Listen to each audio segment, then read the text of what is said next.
नमस्कार, आप देख रहे हैं रॉयल बुलेटिन। उत्तर प्रदेश की सियासत में आज गर्मा गर्मी बढ़ गई है जब समाजवादी पार्टी के राष्ट्रीय अध्यक्ष अखिलेश यादव ने प्रेस कॉन्फ्रेंस में भारतीय जनता पार्टी को लेकर तीखे आरोप लगाए हैं। अखिलेश यादव ने कहा कि भाजपा सभी भूमाफियाओं से मिलीजुली पार्टी है। उनका दावा है कि सबसे ज्यादा जमीनों पर कब्जा करने का काम भाजपा से जुड़े लोगों द्वारा किया जा रहा है। किसान बाजार और फिनिक्स प्लासियो मॉल जैसे चर्चित मामलों को लेकर भी अखिलेश यादव ने सरकार को घेरा है। उन्होंने आरोप लगाया कि भाजपा ने अपने चुनावी मैनिफेस्टो में नए शहर बसाने का वादा किया, लेकिन स्मार्ट सिटी के नाम पर अरबों खरबों रुपए की लूट हुई है। अखिलेश का तंज था कि न शहर स्मार्ट बन पाए न क्लास, लेकिन बीजेपी नेता जरूर स्मार्ट बन चुके हैं। उन्होंने यह भी कहा कि देश में कुछ लोग मालदार जरूर हो गए हैं, लेकिन आम जनता के हालात जस के तस है। प्रति व्यक्ति आय के मुद्दे को उठाते हुए अखिलेश यादव ने सरकार से सवाल पूछा, आखिर आम आदमी की इनकम कब बढ़ेगी। अखिलेश यादव ने अपने कार्यालय पर बुलडोजर चलाने की चेतावनी के अंदाज में कहा, तुम हमारी पार्टी कार्यालय गिरा सकते हो, लेकिन यदि तुमने उन बड़े बड़े स्थानों पर कब्जा करके कुछ बनाया है तो जिस बुलडोजर से हमारा कार्यालय गिरेगा उसी से उनका स्मारक भी जाएगा। उसके साथ ही उन्होंने सरकार पर आरोप लगाए कि मुसलमान यादव ब्राह्मण समाज के घर पर बुलडोजर चलाकर मासूम बेटियों और माताओं को निर्दयता से मिटाया गया है। उन्होंने देश को याद दिलाया कि जब माँ बेटी जिंदा जल गई थी या विकास दुबे की गाड़ी पलटी थी, तब भी कमजोरों पर ही कार्रवाई होती रही है। अखिलेश यादव ने सरकार को ललकारते हुए कहा, जो लोग सपा कार्यालय पर बुलडोजर लेकर आ रहे हैं उनकी हैसियत नहीं कि मेरी किसी फर्जी बड़ी बिल्डिंग पर बुलडोजर चला सके। बुलडोजर से डराना सिर्फ कमजोरों को ही हो सकता है, मजबूत को नहीं। कुछ महत्वपूर्ण और कीमती जमीन को बचाने में भी ये कामयाब हुए हैं। भारतीय जनता पार्टी और उनके संगी साथी लगातार इस कोशिश में हैं, जो कीमती जमीन है उसको कैसे हथिया लें, और उसकी सूचनाएं अलग अलग जिलों से अलग अलग समय पे आती रही हैं। अयोध्या जो पावन धरती है, भगवान श्री राम की धरती पर भी नहीं उन्होंने कोई शर्म की, जिसमें न केवल पॉलिटिकल पार्टीज ने बल्कि आम लोगों ने भी सवाल खड़े किए थे। और आज भी समझने में हम लोग नाकाम हैं कि आखिरकार इतने मिनट में जमीन की कीमत इतनी कैसे हो सकती है। इसी तरह वाराणसी है। अब तो सुनने में आया गोरखपुर में जमीनों को लेकर के बहुत बड़े पैमाने पे गोरख धंधा चल रहा है। केवल जमीनों का गोरख धंधा नहीं है, बल्कि हर तरह का गोरख धंधा चल रहा है। हाल ही में जो घटना हमने और आपने देखी और मीडिया के माध्यम से जो जानकारी हासिल हुई, पॉलिटिकल हमारे जो संगठन के लोग हैं उनके माध्यम से जो जानकारी मिली, बड़े पैमाने पर गोरखपुर में गोरख धंधा चल रहा है। जमीनों का भी है, अन्याय का भी है, उत्पीड़न का भी है। याद कीजिए 2022 के चुनाव से पहले वहीं की पुलिस ने एक होटल में घुस करके जांच के बहाने एक व्यापारी जो कानपुर के थे, अपने कारोबार के लिए गए और देखने गए थे, वहां पर पीट पीट करके पुलिस के लोगों ने उसकी जान ले ली थी। सोचो कितने दिन पहले, कई साल पहले। और लगभग उसी तरह की घटना फिर देखने को मिल रही है। एक नौजवान जो डॉक्टर बनता, न केवल अपना भविष्य बेहतर करता बल्कि अपने परिवार का सहारा बनता, जो उसकी तस्वीर और जो वीडियो और जो जानकारी मिली है, सोचो कैसे उसकी जान ले ली गई। कोई उसको देख भी नहीं सकता है, तस्वीर को या वीडियो को, इतना भयावह दृश्य है। और सरकार हाथ पे हाथ रख के बैठे। और कब, किसकी तस्करी हो रही थी? आखिरकार अगर जांच में जाएं हम लोग, कई बार सवाल खड़े हुए कि भारतीय जनता पार्टी के लोगों ने ऐसे कारोबार को बढ़ावा देने का काम किया है, और उसका परिणाम है कि आज एक्सपोर्ट में नंबर 1 है भारत। और कई लोगों का इसमें इन्वेस्टमेंट भी रहा है, जो कई बार सूचनाएं मिलती हैं। जो सोचिए लीगल इलीगल की बहस में स्लॉटर के नाम पर वोट ले रहे थे, 9 साल के बाद भी वहां पर बताओ तस्करी हो रही है, और तस्करी को रोकने के उसमें एक नौजवान जो डॉक्टर बनता उसकी जान चली गई। आम जनता सड़कों पे थी, कोई पॉलिटिकल पार्टी नहीं सड़कों पे थी, आम जनता सड़कों पे थी। ये बताता है कि इनका जो कानून व्यवस्था का काम करने का तरीका है, जो जीरो टॉलरेंस का नारा, वो जीरो हो चुका है, इनका जीरो है। आज हम लोग यहां पर बागपत, नोएडा, गाजियाबाद के कार्यकर्ता नेता बैठ करके कुछ चर्चाएं की हैं। एसआईआर जो होने जा रहा है और शुरू हो गया है काम, उस पर एक तरह से नई वोटर लिस्ट बन रही है। और जब हम 3 जिले के लोग यहां बैठे थे, तभी महोबा से हम लोगों को जानकारी मिली कि एक ही घर में सोचो कितने हजार वोट, 4000 से ज्यादा वोट बने हुए एक ही घर से, एक ही मकान से। नोएडा के हमारे कार्यकर्ता नेताओं ने भी कई जगह जानकारी हासिल की, कई 100 वोट एक एक एड्रेस पे हैं। हमारे महानगर अध्यक्ष और एक कार्यकर्ता मुझे बता रहा था कि कितने हजार वोट हैं, 42,070। सोचिए, ये एक लंबी सूची है इनके पास, न केवल नाम है, न जाने क्या क्या। लेकिन ये बात अगर हम आज उठा रहे हैं तो संबंधित अधिकारी यही कहेंगे तो हम एसआईआर भी तो इसीलिए करा रहे हैं। अगर आज ये सवाल हम और आप लोग उठा रहे हैं तो सरकार और आयोग बचने के लिए ये कहेगा कि एसआईआर भी तो हम इसीलिए रिवीजन इसीलिए तो कर रहे हैं। रिवीजन होने के बाद आपकी वोटर लिस्ट को ठीक कर रहे हैं। इसका मतलब पहले से जो वोट बने हुए हैं, जो शिकायतें समाजवादी पार्टी या और पॉलिटिकल पार्टीज ने किया, उन पर कोई भी कार्रवाई चुनाव आयोग ने नहीं की। और उसका परिणाम यह हुआ कि धीरे धीरे प्रशासन का सहारा लेकर के भारतीय जनता पार्टी ने चुनाव आयोग को जुगाड़ आयोग बना दिया अपना। प्रशासन से मिलकर के और प्रशासन का साथ लेकर के अगर समाजवादियों की शिकायत रही होगी तो उस पर कोई कार्रवाई नहीं की होगी। वोट फर्जी बनाने का काम, नकली नामों से वोट बनवाना, उसके बाद डलवाना, गंभीर विषय ये नहीं है कि नाम कैसे आ गए, ये तो शिकायत हम लोग करते ही रहे। लेकिन इससे भी गंभीर बात है कि उनके वोट बीजेपी ने पड़वा लिए अपने पक्ष में, और एक फर्जी आधार बना करके। बीजेपी के पास कोई मशीन है जो बूथ पर वो भेजते हैं चुनाव के दिन, उनके लोगों को ट्रेनिंग दी जाती है कि कैसे नकली आधार बनाया जाता है। ये बीजेपी के पास कोई ऐसी तैयारी है कि बूथ और वोट डालने के दिन वो नकली आधार बनाने की मशीन ले आते हैं और नकली आधार बना करके वोट डाल देते हैं। मान लीजिए महोबा से खबरें आ रही हैं तो ये बात तो होगी कि वोट डाला होगा उन्होंने कहीं ना कहीं। इसलिए हम अपने कार्यकर्ताओं से आज यही उम्मीद करते हैं कि बीएलए बनाएं, मजबूत बीएलए बनाएं, एजेंट हमारे जो बूथ लेवल एजेंट जो वोटर लिस्ट पर निगरानी रख सकें, अपना वोट कटने न दें, भारतीय जनता पार्टी का वोट फर्जी बनने न दें। जिस तरीके से भारतीय जनता पार्टी ने पॉलिटिकल पार्टीज के और पॉलिटिकल पार्टी के वर्कर्स को काम ज्यादा मिल गया है, काम ज्यादा दे दिया है। आपको अपना वोट बनाना है, वोट कटने से बचाना है, वोट वोटर लिस्ट में जुड़वाना है, फिर पढ़वाने के लिए संघर्ष करना है वोट अपना, फिर वोट की निगरानी करनी है गिनने के लिए, फिर जो बाद में घोटाला करते हैं उसमें भी हमें बचना है। इसलिए पॉलिटिकल पार्टी के वर्कर्स से हमने निवेदन किया है कि बागपत, अपने गाजियाबाद और यहाँ के जो वर्कर्स हैं हमारे नोएडा के, वो एकजुट होकर के काम करेंगे। क्योंकि नोएडा में जो काम हम लोगों ने किया है, आज भी भारतीय जनता पार्टी छू नहीं सकती उन कामों को। भारतीय जनता पार्टी नहीं छू सकती है। अर्बनाइजेशन और एक शहरी इंफ्रास्ट्रक्चर को कितना बेहतर कर सकते हैं जिससे इन्वेस्टमेंट आए।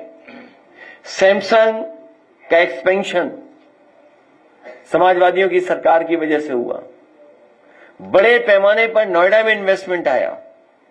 न केवल इन्वेस्टमेंट आया बल्कि नोएडा को बेहतर इंफ्रास्ट्रक्चर पब्लिक ट्रांसपोर्टेशन के लिए, पब्लिक ट्रांसपोर्ट के लिए हम लोगों ने नोएडा से ग्रेटर नोएडा मेट्रो और नोएडा से दिल्ली की मेट्रो, ये समाजवादियों की देन है जो बनाने का काम किया है। कई फ्लाईओवर बनाए, कोविड हॉस्पिटल बनाए, एलिवेटेड रोड 18 to 62 सेक्टर तक लेके गए। मल्टी लेवल पार्किंग ऐसी कहीं नहीं होगी पूरे उत्तर प्रदेश में, देश में। मैं दावा कर सकता हूं कि इतनी ऊंची मल्टी लेवल कार पार्किंग कहीं नहीं होगी जो समाजवादी सरकार में नोएडा में सेक्टर 18 में बनवाने का काम सरकार में हुआ था। जो लोग गए होंगे वो जानते होंगे कितने फ्लोर की पार्किंग है। ये अलग बात है कि पार्किंग बनाने वाला ही भारतीय जनता पार्टी में चला गया। न जाने कितने अंडरपास बनाए, नोएडा स्टेडियम बना क्रिकेट का, इंडोर फैसिलिटी भी दी स्पोर्ट्स की और आउटडोर भी स्टेडियम्स बने। शिल्पग्राम, शिल्प हाट, जिस तरीके से आपने लखनऊ में शिल्पग्राम देखा, वो हमारे बुनकर आर्टिसियंस जो उत्तर प्रदेश के हैं, जो वन डिस्ट्रिक्ट वन प्रोडक्ट जिसके नाम पर ये लोग कमा रहे हैं वोट और अपना प्रचार कर रहे हैं, उनके लिए एक स्थान देने का काम समाजवादी सरकार में हुआ था। लखनऊ में आर्टिसियंस के लिए, बुनकरों के लिए, अपने कारीगरों के लिए, शिल्पकारों के लिए उससे बेहतर इंफ्रास्ट्रक्चर आज भी भारतीय जनता पार्टी 9 साल में नहीं बना पाई। इसी तरह बड़े बड़े शहरों में बनाना शुरू कर दिया था। भदोही में कारपेट बाजार बनाया, गाजियाबाद में बनने जा रहा था, और नोएडा में सिटी सेंटर में शिल्प हाट बनाने का काम भी समाजवादी सरकार में हुआ था, जिससे बुनकरों को वहां पर एक फैसिलिटी मिल जाए। Cyber police station, intercity bus terminal और इंटरबसी सिस्टम का भी हम लोगों ने शुरू किया था। और बहुत सारे लोग नहीं जानते होंगे, हम लोगों ने तैयारी शुरू कर दी थी 2000 एकड़ का वहां पर पार्क बनाने का। नोएडा ग्रेटर के बीच में बड़े पैमाने पे ग्रीन बेल्ट थी, उसको कम से कम वहां के लोगों को घूम सकें, चल सकें और एक एनवायरनमेंट का फील ले सकें, उतना बड़ा बनाने की तैयारी कर दी थी फॉरेस्ट डिपार्टमेंट और नोएडा ने मिलकर के। ये तो कुछ ही काम मैंने बताए हैं। इसी तरह गाजियाबाद में मुझे याद है, जब मैं दिल्ली एयरपोर्ट पे उतरा, क्योंकि वो समाजवादी सरकार में नहीं उद्घाटन हुआ था, उद्घाटन बनकर तैयार हो गया था, उद्घाटन भी हुआ था, दोबारा उद्घाटन हुआ था एलिवेटेड रोड का। एक ऐसी सड़क जो उदाहरण पेश की कि एक पिलर पे, एक पियर पर 6 लेन सड़क बन सकती है।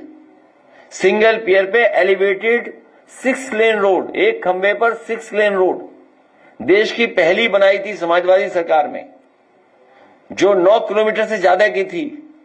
इतनी बड़ी single pair elevated 6 lane road पूरे देश में कहीं नहीं बनी थी, केवल गाजियाबाद में समाजवादी सरकार ने बनाई थी। और घंटों बचने लगा था टाइम, घंटों बचता है टाइम उससे, घंटों। ऐसे बहुत से काम समाजवादियों ने किए। यमुना पर भी पुल दे दिया था, हरियाणा और उत्तर प्रदेश को जोड़ने वाला। पता नहीं वो यमुना पुल बना के नहीं बना। छपरौली में दिया था, और हमारे सुखिंदर तोमर जानते होंगे, उनके यहां भी स्टेडियम समाजवादी सरकार में मिला था। न केवल वो दिया था, बल्कि आपका फीडर सेपरेशन कर दिया था, जिससे गांव के हमारे लोगों को अलग से बिजली मिले, शहर के लोगों को अलग से बिजली मिले। अभी मुझे जानकारी दी है कि बागपत के कई गांव डूब गए पानी से, कोई सरकार में सुनने वाला नहीं है।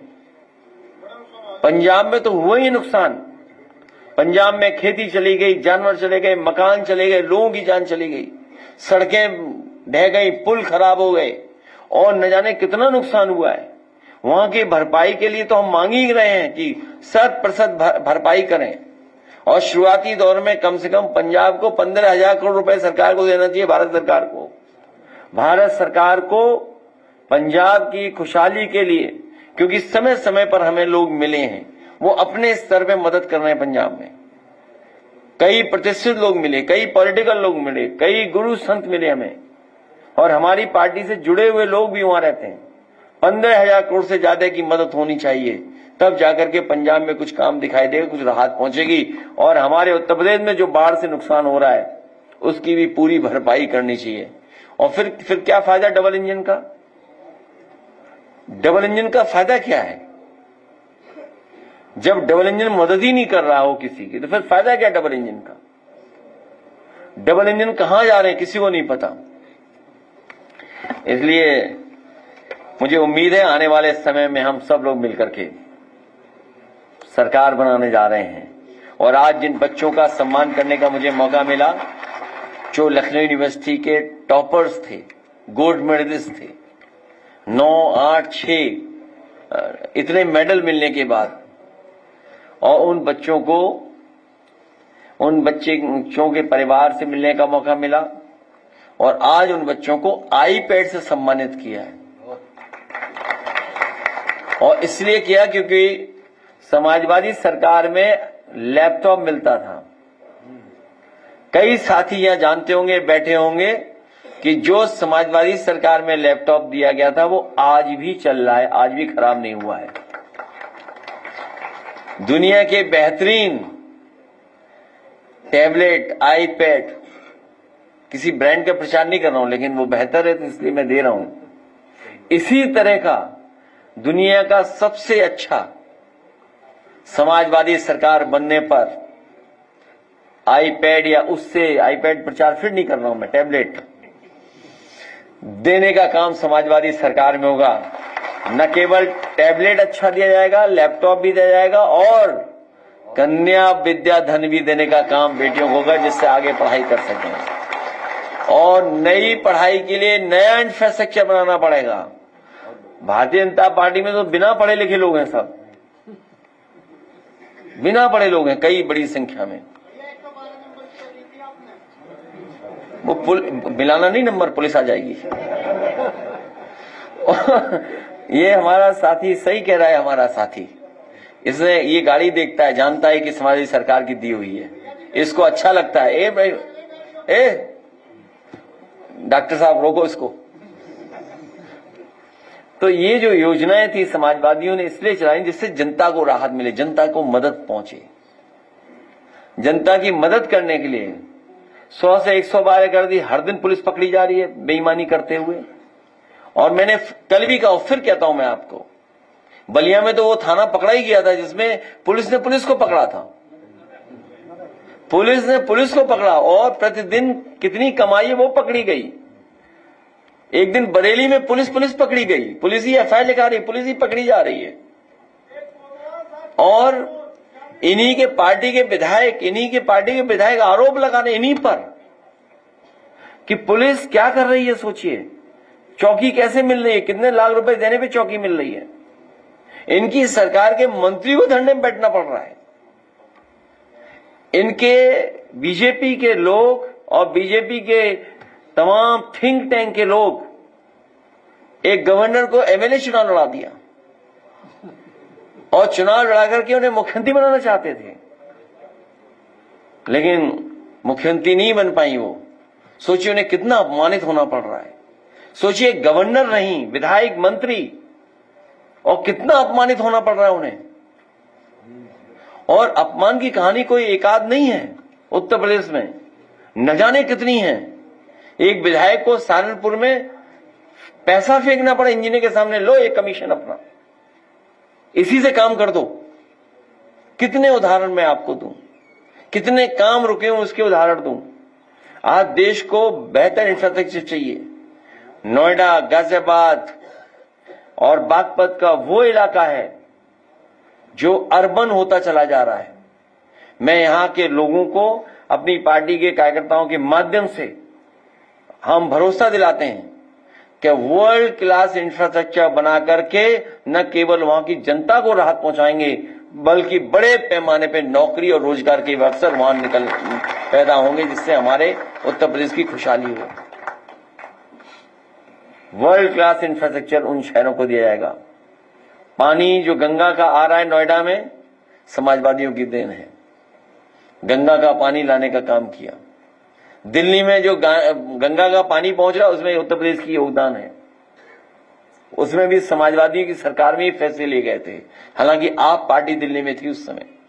तो ये जो इलाका अर्बन होता चला रहा है उसको बेहतर और अच्छा इंफ्रास्ट्रक्चर दे करके, हमारे जहां गांव का इंफ्रास्ट्रक्चर बेहतर हो, इन शहरों का भी इंफ्रास्ट्रक्चर अच्छा करेंगे और मंडियों को बेहतर करेंगे, क्योंकि ये इतना बड़ा बाजार है खाने पीने से लेकर के और चीजों का, जिसमें कम से कम हमारी रूरल इकोनॉमी भी बेहतर होगी, उसको भी इसका एडवांटेज मिलेगा। इसलिए हम लोग बड़े पैमाने पे इंफ्रास्ट्रक्चर पे काम करेंगे। सर, देश में तमाम नौजवान जो है आज जो है बेरोजगार दिवस के रूप में मना रहे हैं। आपने जो 100 नंबर दिया है उसको भी माना करके 112 कर दिया। ठीक है, लोहिया मानी, धन्यवाद। देश का तमाम नौजवान नरेंद्र मोदी के जन्मदिन पर बेरोजगार दिवस के रूप में मना रहे हैं। लखनऊ में भी कई प्रोटेस्ट, हम सब बैठ करके भी बेरोजगार दिवस ही एक रूप में मना रहे हैं।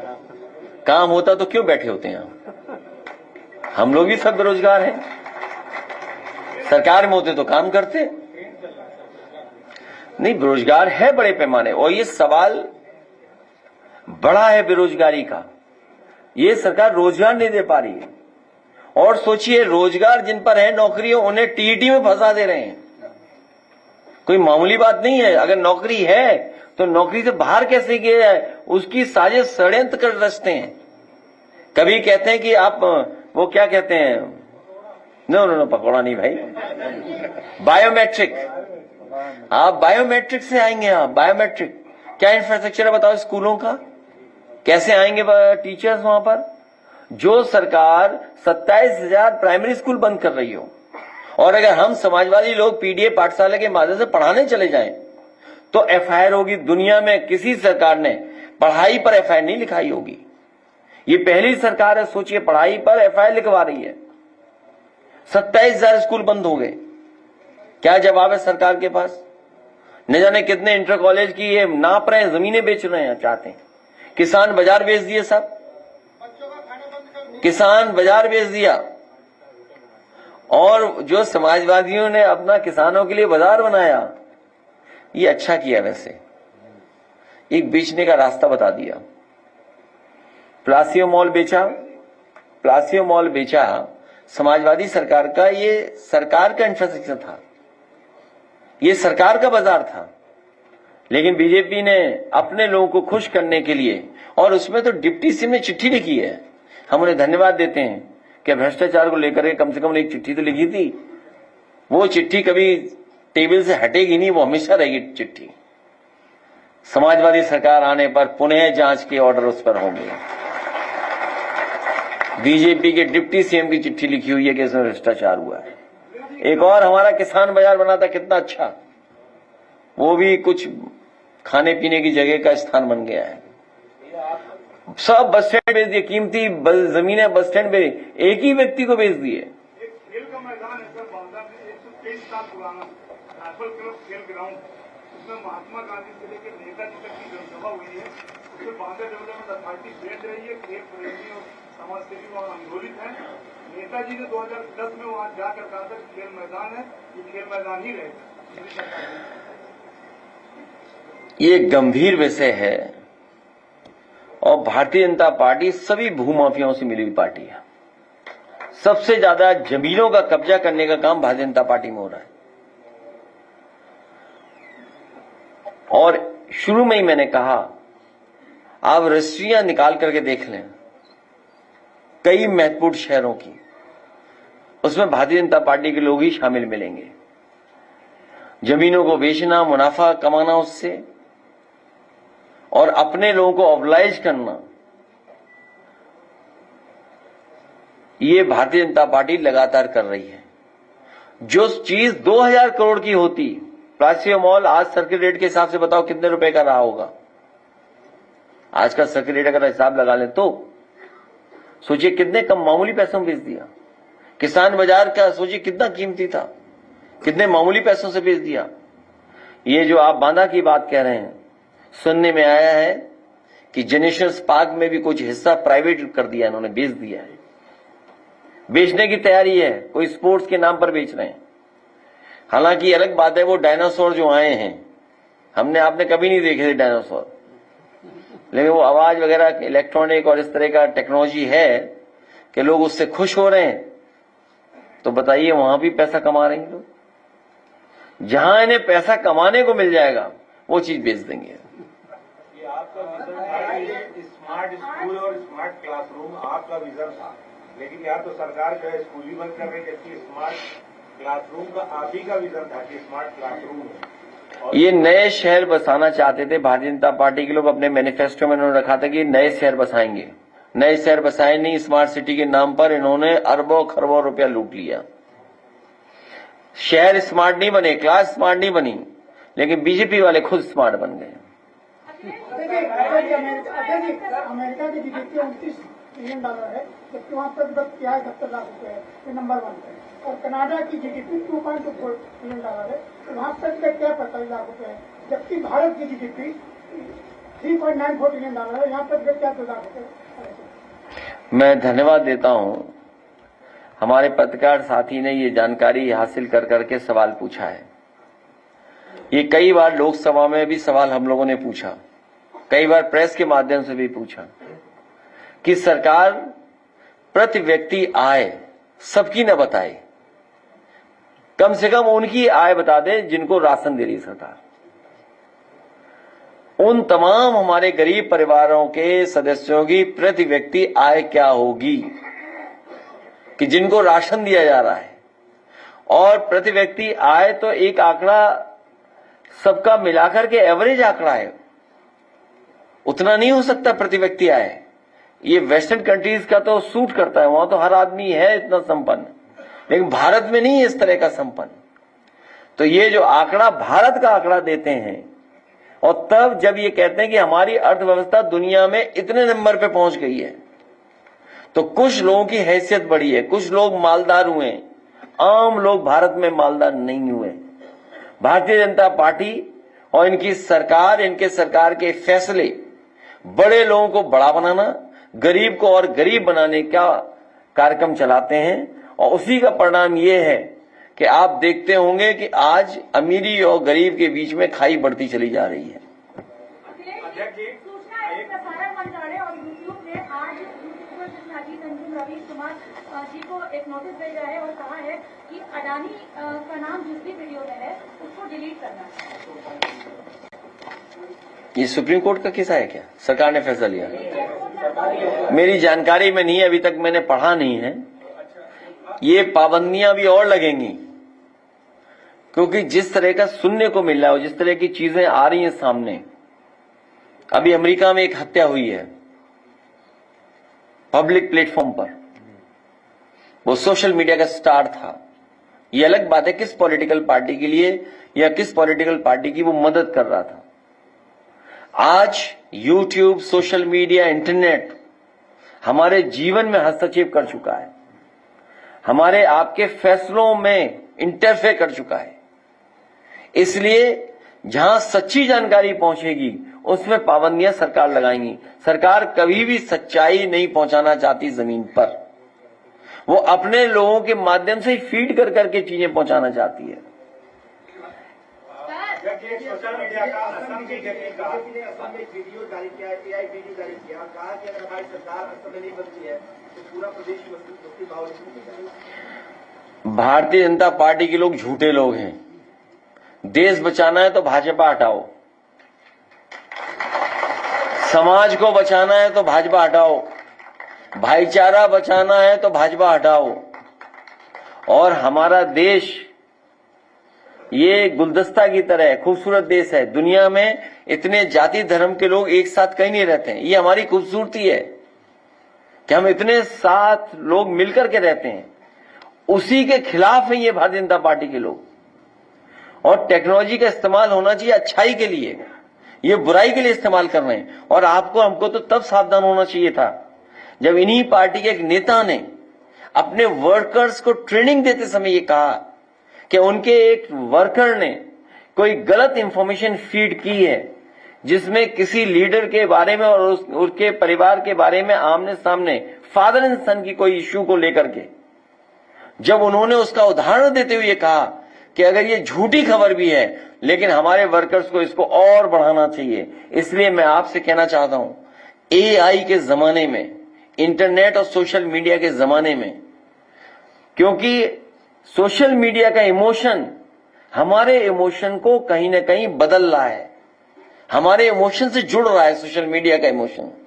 इसलिए सावधान रहना पड़ेगा तब जब भारतीय जनता पार्टी के पास बड़े पैमाने पर इंफ्रास्ट्रक्चर है, बड़े पैमाने पे पेड लोग हैं जो आए दिन कुछ न कुछ प्रचार करते हैं, परसेप्शन क्रिएट करते हैं, नैरेटिव क्रिएट करते हैं। कई इमेजेस, कई कार्टून्स, कई जगह फेक बना रखे हैं। यादव बने होंगे और यादवों को गाली दे रहे होंगे, मुस्लिम के फेक आईडी बने होंगे, आप कलाबत करेंगे। हमारे आपके न जाने कितने फेक आईडीज बना लेंगे लोग। आज सबसे ज्यादा फेक आईडीज किसी ने बनाए हुए हैं तो भारतीय जनता पार्टी के लोगों ने बनाए हुए हैं, और पैसा इकट्ठा करके बनाए, पैसा देकर के बनवाए। इसलिए सावधान रहना हम और आप लोग। जब चुनाव होगा पता नहीं क्या क्या ये एआई से कराएंगे ये लोग।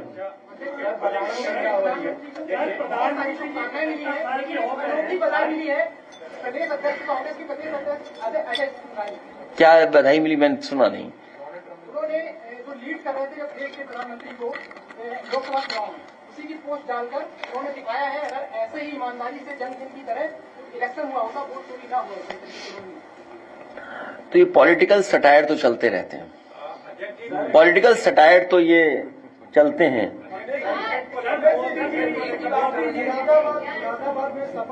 ये आवाज काय की आ रही है? बादल, इसका मतलब बादल फट न जाए यहाँ।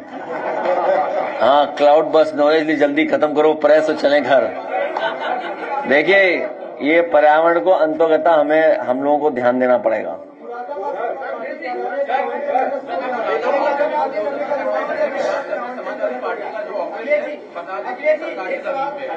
देखिए, आप बुलडोजर चला दो समाजवादी पार्टी की बिल्डिंग पर, जो दूसरों के लिए गड्ढा खोदते हैं, याद रखना एक दिन उसी गड्ढे में खुद भी गिरते हैं। जो बोओगे वो काटोगे, याद रखना।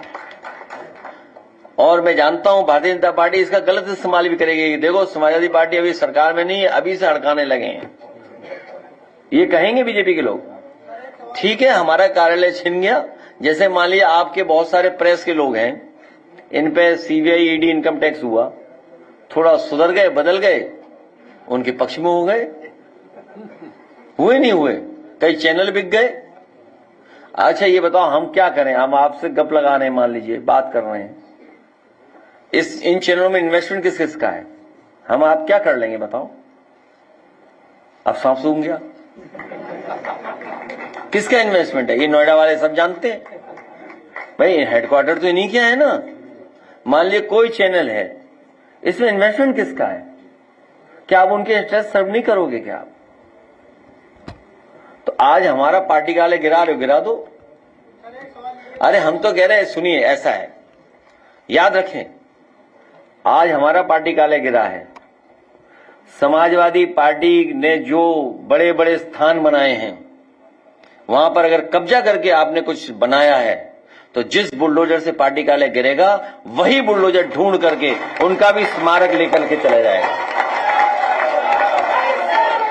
क्लियर? कोई उसमें कंफ्यूजन नहीं है, हमें कोई कंफ्यूजन नहीं है। समाजवादी पार्टी का कार्यालय गिराओगे अगर आपने बहुतों के घर गिराए हैं, मुसलमान भाइयों के घर गिराए हैं, यादव भाइयों के घर गिराए हैं, बहुत सारे हमारे ब्राह्मण भाइयों के घर गिरे हैं।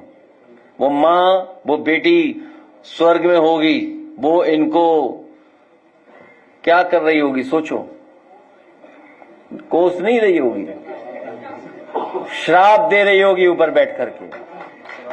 सोचिए, एक बुलडोजर चला, माँ बेटी जिंदा जल गए थे। सोचिए आप, विकास दुबे की गाड़ी पलट गई। और मैं आपसे कह रहा हूं, ये जो बुलडोजर लिए समाजवादी पार्टी कार्यालय पे जा रहे हैं, उनकी हैसियत नहीं है कि अखिलेश दुबे की किसी भी बिल्डिंग पर बुलडोजर चला ले। उन पे हैसियत नहीं है कि अखिलेश दुबे के जो फर्जी बनी हुई बिल्डिंगों पर बुलडोजर चला लें। ये कमजोर को डरा सकते हैं, कमजोर को, लेकिन कमजोर को जिस दिन मौका मिलेगा उस दिन इन भारतीय जनता पार्टी लोगों का इलाज भी होगा। और इलाज एक दूसरे का कर भी रहे हैं, आपको पता है, एक दूसरे का इलाज भी कर रहे हैं, ऐसा नहीं है, एक दूसरे का इलाज चल रहा है आराम से।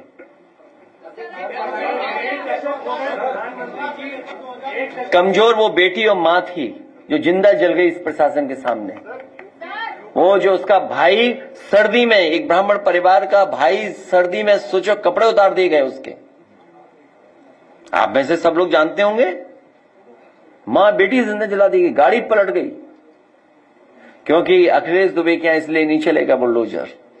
बड़े बड़े आईपीएसओं की पोल खुल जाएगी, बड़े बड़े अधिकारियों की पोल खुल जाएगी और सरकार की खुद की पोल खुल जाएगी। 2021 तक योगी सरकार ने चालान माफ कर दिया है। अगले दिन अपने हाथ पे 8 लाख का चालान भरा हुआ था, जो कि योगी सरकार ने यह फैसला लिया है कि 2017 से लेकर एक सवाल चालान माफ कर दिए जाएंगे। हमारा हो गया होगा 10-20 हजार रुपये माफ।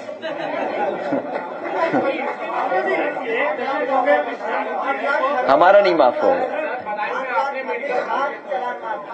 उससे क्या फर्क पड़ता है, क्या फर्क पड़ता है उससे? भाई देखिए, एक चीज बता दें हम आपको, एक चीज बता दें आपको, जितने हम बड़े लोग हैं उन सबको कानून मानना चाहिए। जो जितना बड़ा है उसको ज्यादा नियम और कानून मानना चाहिए, बस।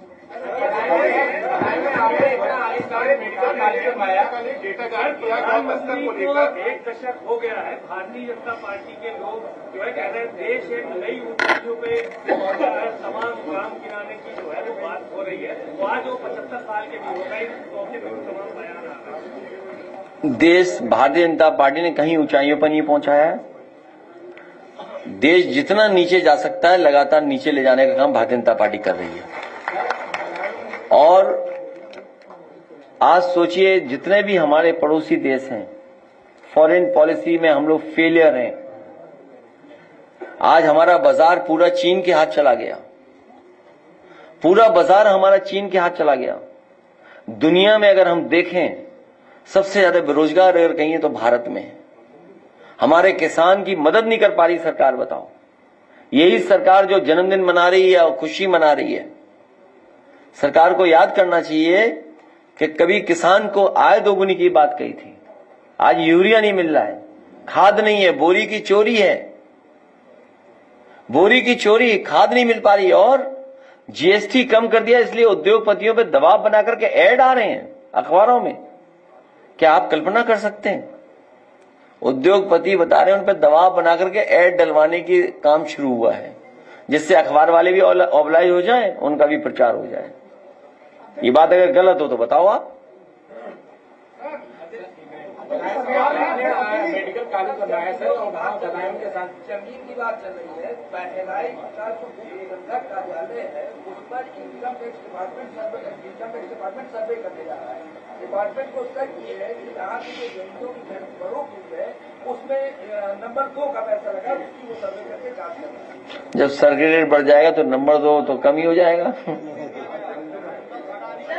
बिहार के भागलपुर में 1050 एकड़ जमीन जो है 1 रुपये प्रति वर्ष में अडानी ग्रुप को दे दी गई है। ये तो एक एग्जाम्पल है कारोबार कैसे बढ़ाया जा सकता है, बड़ा अच्छा एग्जाम्पल है। हाँ, ये देखिए कितना 1000 एकड़ बताया इन्होंने। 1050। हमारी बहन को पता ही नहीं है, एक ट्रस्ट बांके बिहारी में कब्जा हो चुका है 2000 एकड़ का, सुनने में आ रहा है। फ्री में कब्जा हो गया। वो 1 रुपए तब भी दिए, यहाँ तो 1 रुपए नहीं दिया किसी ने। पूरा कब्जा हो गया वहां, सुनने में आ रहा है।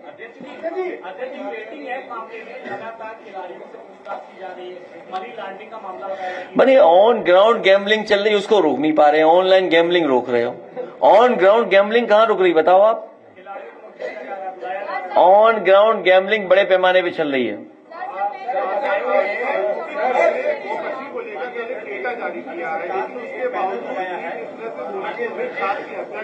गोकशी कराने वाले लोग भारतीय जनता पार्टी के अंदर हैं और सरकार प्रशासन मिलकर करा रहा है। जो घटना गोरखपुर की हुई है, सच्चाई यही निकलेगी कि उनके प्रशासन के लोग ही मिले हुए हैं उसमें।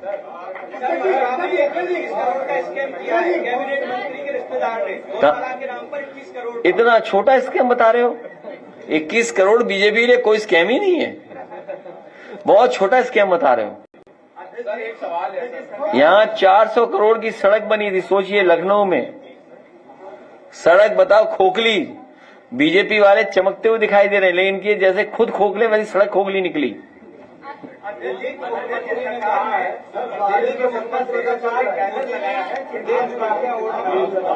क्या आपका,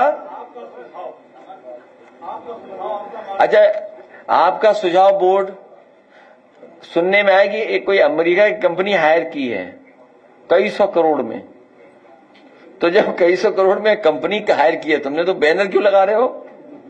बैनर की आवश्यकता क्या है? जबकि प्रदेश के कई मुद्दों पे, गंभीर मुद्दों पे विपक्ष कभी नहीं सुनते, तो आम जनता के अपने इस पे क्या कहना है आपका सुझाव? वो किसी की नहीं सुनते। सर एक सवाल है मोदी का बर्थडे भी और राहुल गांधी कुछ हाइड्रोजन बम भी फोड़ने वाले हैं, उस पर आप कहना चाहेंगे? अध्यक्ष जी, आप भाई हाइड्रोजन बम फूटे तो देखेंगे हम लोग, और क्या कर सकते हैं? तो हम तो देख ही सकते हैं, और क्या है? अच्छा ये बताइए, हम तो देखेंगे ना।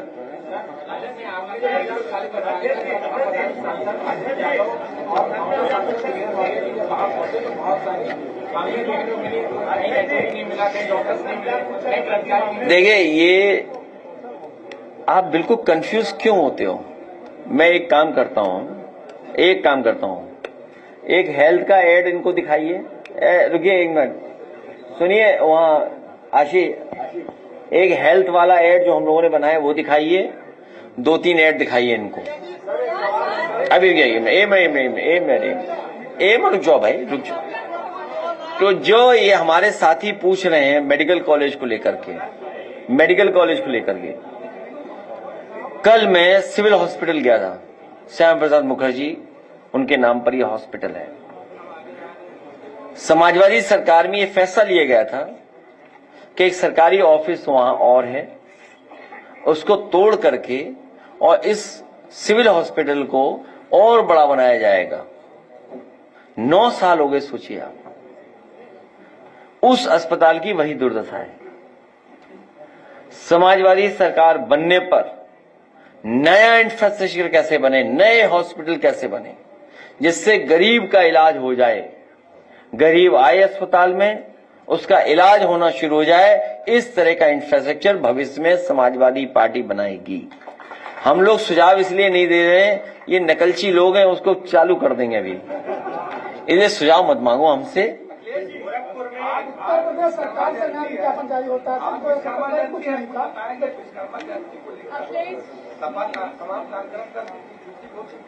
हाँ, आज का दिन भगवान विश्वकर्मा जयंती भी है, और हम लोगों ने 2 दिन पहले ही त्योहार मना लिया था।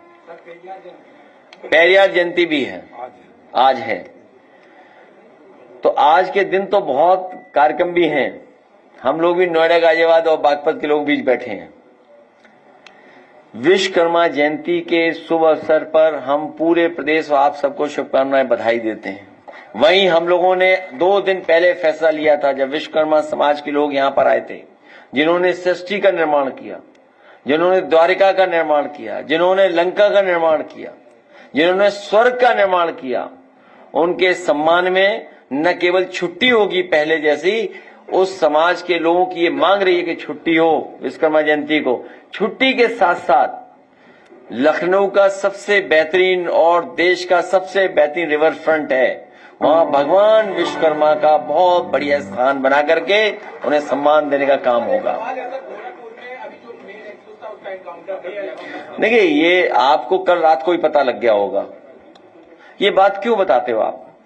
कल रात को ही जिस समय मैसेज आने लगा कि कोई अधिकारी गोरखपुर गया है, उसी दिन सबने मान लिया था। जब मैं सुबह उठा तो एक साथी से मेरी बात हुई, तो मैंने उससे पूछा कि क्या इनकाउंटर हो गया कि नहीं हो गया? नहीं हुआ। अभी प्रेस चल रही हमारी आपकी, इसलिए इनकाउंटर हो गया। सच बता रहा हूं मैं आपको, ये बात गलत नहीं है। ये सवाल ये था कि इनकाउंटर करने की आपको जरूरत क्या थी, आपकी पुलिस क्या कर रही थी, और वो भी मुख्यमंत्री जी के अपने गृह जनपद में पुलिस क्या कर रही थी? सोचिए, इतने बड़े पैमाने पर तस्करी चल रही हो, आखिरकार कर क्या रही थी पुलिस वहां पर? और हफ्ते में, महीने में कितने दिन जाते हैं मुख्यमंत्री खुद? आप बता करेंगे, आप जाने कितनी बार जाने? इतनी बार तो हम नहीं सिर्फ ही गए होंगे। तो सोचिए आप कि ये इनकाउंटर इसीलिए किया, दिखावे के लिए। इनकाउंटर से लॉ एंड ऑर्डर नहीं बेहतर होगा। अच्छे अधिकारियों को मौका देने से लॉ एंड ऑर्डर बेहतर होगा। अच्छे अधिकारियों को एसओ बनाने से। आप स्वजाति लोगों को ही थाना देंगे आप, जो आपके आइडियोलॉजिकल चीजों को सूट करता हो, उन्हें आप बैठाएंगे। आप आम जनता को अपमानित करेंगे आप। तो यही होगा जो हो रहा है। क्या एनकाउंटर से डकैती रुक गई? क्या एनकाउंटर से और चीजें रुक गई क्या? और ये इसीलिए दिखावा किया गया है, इसीलिए दिखावा किया कि अपनी नाकामी छिपाने के लिए एनकाउंटर सरकार करती है। जब इतनी बड़ी फोर्स है इनके पास, तो आखिर फोर्स कर क्या रही थी? खुद ही तो कहते हैं कि हमने इतनी भर्ती कर दी, तो पुलिस कर क्या रही थी? फिर प्रशासन कर क्या रहा था? ये तो कल ही रात को पता था कि जब न्यूज फ्लैश हुई कि एक अधिकारी वहां जा रहे हैं, तो सबको पता था कि होना ही होना एनकाउंटर। ठीक है, एनकाउंटर था क्या? ये एनकाउंटर की डेफिनेशन आप पढ़ लेना। और इसीलिए सुनने में आ रहा है, हो बात गलत हो, अखिलेश दुबे पर कोई कार्रवाई नहीं हो रही है। ये जो एनकाउंटर का जाल है ना, इसी से जो हमारी, आप कह रहे थे कि हमारी पार्टी का लोग चली जा रही है।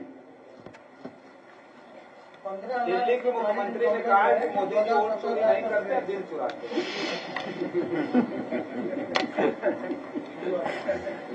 इस संबंध में मैं कुछ नहीं कहता हूं, ये हमारा फील्ड नहीं है।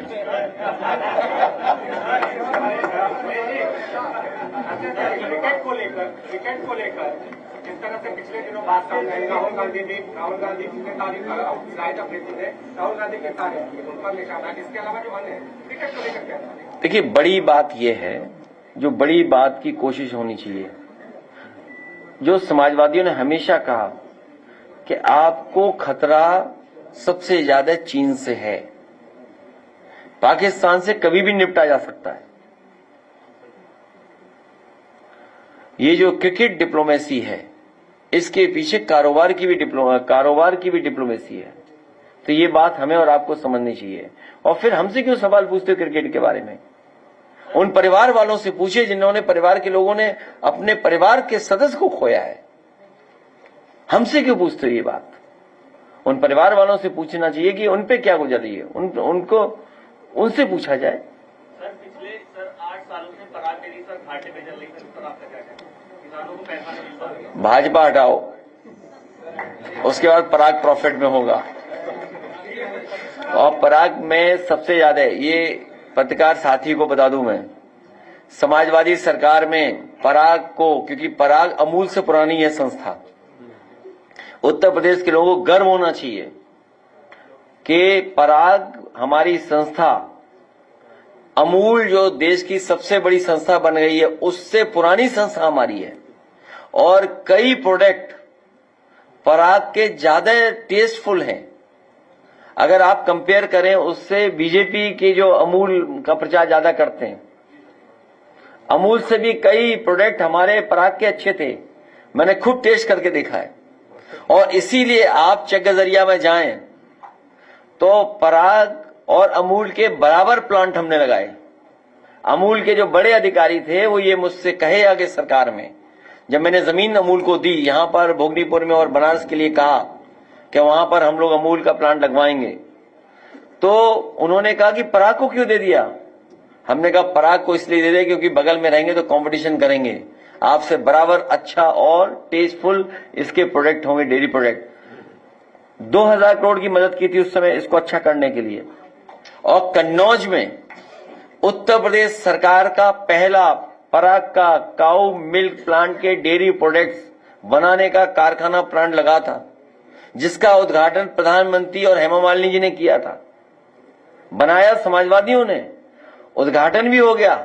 उद्घाटन का उद्घाटन किया देश के प्रधानमंत्री जी ने और हेमा मालिनी जी ने। दोनों ही लोग उस गांव में नहीं गए होंगे कभी। और उसी की वजह से वो वर्ल्ड क्लास टेट्रा पैकिंग का काऊ मिल्क प्लांट बंद कर दिया भारतीय जनता पार्टी के लोगों ने। इनसे क्या उम्मीद करोगे भारतीय जनता पार्टी के लोगों से? बहुत ही बेईमान लोग हैं, बहुत ही झूठे लोग हैं। इंडिया और अमेरिका में एक ट्रेड डील फिर से शुरू हो गई है, इस पर क्या लगता है कि ट्रेड डील जो अमेरिका और भारत का ट्रेड डील हो रहा है या जो कारोबार को लेकर के दोनों लोग आगे बढ़ रहे हैं, भारत को भी अपना कारोबार बचाने के लिए फैसला लेना चाहिए। भारत को बिल्कुल गिरवी नहीं रख देना है। सुनने में ये आया है कि दोनों के संबंध को ठीक करने वाले को भी कई 100 करोड़ रुपए दिए गए हैं।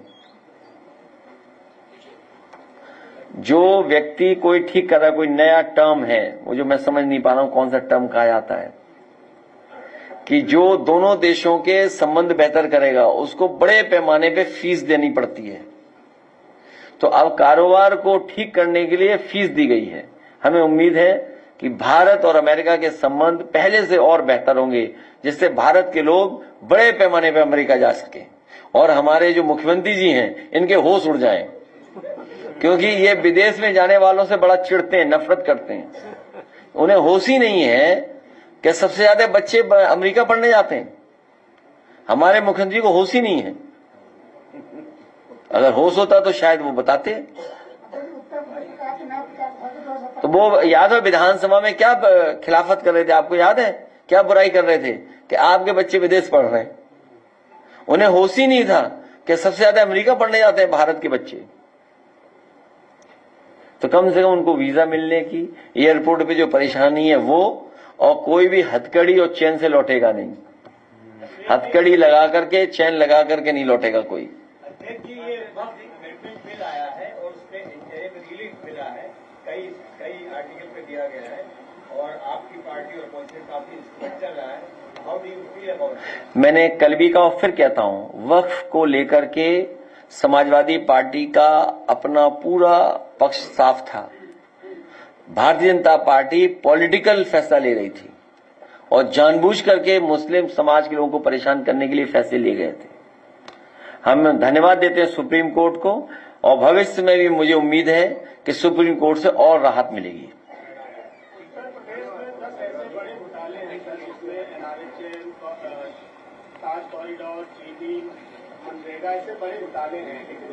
और गोरखपुर घोटाला, वो सबसे बड़ा घोटाला जो एक्सरेस ही बना है। 15,000 करोड़ का घोटाला मध्य प्रदेश में भी हुआ। वहाँ की सरकार ने 12 लाख की बोलेरो खरीदी है, 1 करोड़ ने जीपीएस और AI लगा। चलो, ये तो धोखा देते ही है सरकार के लोग हैं। अच्छा, हाँ, क्योंकि बहुत देर से आप लोग सवाल जवाब कर रहे थे। अब ऐड देखिए पार्टी का, और वो नहीं तो फिर 6। समाजवादी पार्टी अध्यक्ष के इन बयानों ने यूपी की राजनीति में नई बहस छेड़ दी है। आने वाले दिनों में भाजपा की तरफ से प्रतिक्रिया आना लगभग तय है। अगर आप ऐसी राजनीति खबरें सबसे पहले पाना चाहते हैं तो रॉयल बुलेटिन चैनल को अभी सब्सक्राइब करें।